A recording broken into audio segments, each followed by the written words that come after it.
Class 6 NCERT विज्ञान में अध्याय पहला हमारा भोजन के घटक। इस चैप्टर के सारे अभ्यास के प्रश्न हल करेंगे। देखिए प्रश्न क्रमांक पहला है, हमारे भोजन के मुख्य पोषक तत्वों के नाम लिखिए।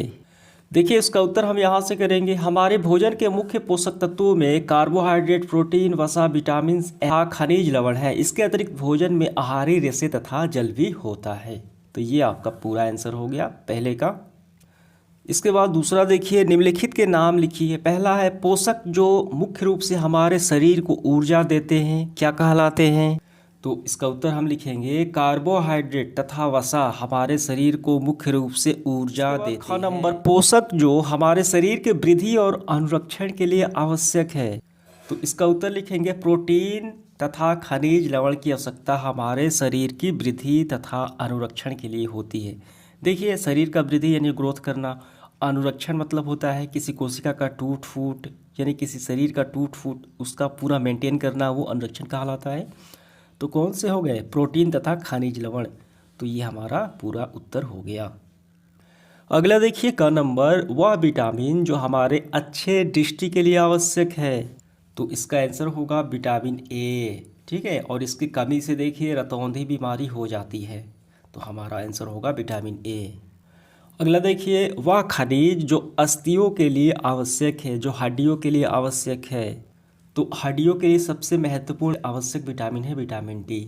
अस्थियों को मुलायम और मुड़ जाना, इसकी कमी से ये बीमारी हो जाती है यानी अस्थियाँ कमज़ोर हो जाती है। तो हमारा आंसर क्या होगा? विटामिन डी और सी भी होता है, यानी दोनों आपको लिख लेना है, विटामिन सी और विटामिन डी। इसके बाद देखिए तीसरा सवाल, दो ऐसे खाद्य पदार्थों के नाम हमें लिखना है जिनके निम्न पोषक प्रचुर मात्रा में उपलब्ध होते हैं। यानी वसा जिसमें सबसे ज़्यादा पाया जाता है, दो बताना है खाद्य पदार्थ, मंड, आहारी रेशे, प्रोटीन। तो सबसे पहले हम लिखेंगे वसा सबसे ज़्यादा पाया जाता है किसमें? तो यहाँ पे आप नज़र डालेंगे वसा के मुख्य स्रोत, पादप स्रोत, प्लांट वाले और जंतु स्रोत। यहाँ पे देखिए अंडे हो गए, मांस हो गए, मूंगफली, सोयाबीन का तेल, मूंगफली, सूरजमुखी का तेल वसा के स्रोत हो जाते हैं। तो इसका हम उत्तर ऐसे लिखेंगे, वसा का लिखेंगे घी, दूध, सूरजमुखी का तेल। समझ में आ गया? और इसी प्रकार से हम मंड का लिखेंगे चावल और आलू। आहारी रेशे हम लिखेंगे देखिए सब्जी और फल। प्रोटीन का हम लिखेंगे पनीर, राजमा, अंडे। ठीक है, तो ये हमारा पूरा हुआ। हाँ देखिए इनमें सही का हमें चयन करना है। केवल चावल खाने से हम अपने शरीर को पोषक आवश्यकताओं को पूरा कर सकते हैं, क्या ये सही है? तो ये बिल्कुल गलत है, ऐसा नहीं कर सकते हैं हम केवल चावल खाने से। चावल में कार्बोहाइड्रेट होता है। ठीक है, तो शरीर को चलाने के लिए, संतुलित रखने के लिए सभी पोषक तत्वों की आवश्यकता पड़ती है। दूसरा है, आहार खाकर अभावजन्य रोगों को रोकथाम की जा सकती है। जी बिल्कुल की जा सकती है, संतुलित आहार खाकर। तो संतुलित आहार खाकर जो अभावजन्य रोगों से रोकथाम कर सकते हैं, बिल्कुल सही होगा। का नंबर, शरीर के लिए संतुलित आहार में नाना प्रकार के खाद्य पदार्थ होना चाहिए, बिल्कुल सही है। शरीर को सभी पोषक तत्वों को उपलब्ध कराने के लिए केवल मांस पर्याप्त है। केवल मांस नहीं, मांस में क्या होता है? प्रोटीन होता है। तो शरीर के लिए सभी पोषक तत्वों की आवश्यकता होती है, केवल मांस नहीं चाहिए। तो ये गलत हो जाएगा। पांचवा है, रिक्त स्थानों की पूर्ति कीजिए। डैश विटामिन डी के अभाव में होता है। तो विटामिन डी के अभाव में कौन सा रोग होता है? तो हम भरेंगे रिकेट्स। ठीक है, जिसमें हड्डियां कमज़ोर पड़ जाती है।